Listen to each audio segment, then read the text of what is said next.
எது மரணம் அப்படின்னு இயேசு சொல்றாருன்னா பைபிள்ல, எவிர்வின் மகள் மரணம் அடைஞ்சிட்டா, 12 வயசு சிறுமி, போதகரை நம்ம வருத்தப்படுத்தாத வா அப்படின்னு சொல்றாங்க. ஆண்டவர் சொல்றாரு, அவன் மரிக்கல, அவன் நித்திரையா இருக்க அப்படின்னு சொல்றாரு.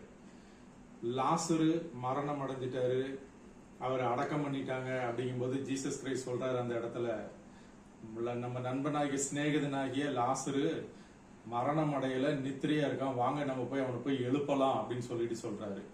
ஜீசஸ் கிரைஸ்ட் சொல்றது என்னன்னா, மார்க் 5:39, லூக்கா 8:52, எவிர்வின் மகள் மரணம் அடைஞ்சதை சொல்லப்படுது.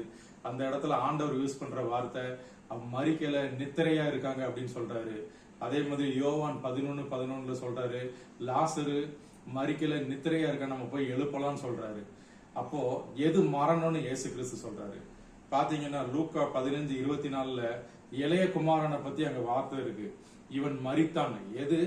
அப்பாவை விட்டு பிரிஞ்சு போனது. இயேசு கிறிஸ்துவை விட்டு யாரு பிரிஞ்சு போறாங்களோ அததான் மரணம் அப்படின்னு சொல்லி இயேசு கிறிஸ்து சொல்றாரு. அந்த மரணத்தில இருந்து தான் விடுதலை வேணும்னு ஆண்டவர் சொல்றாரு.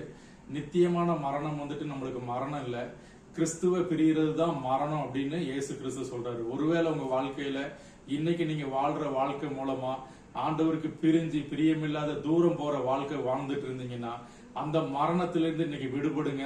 ஆண்டவர் உங்களை உயிர்ப்பிக்கிற வல்லமை உள்ள தேவனா இருக்கிறாரு. God bless you.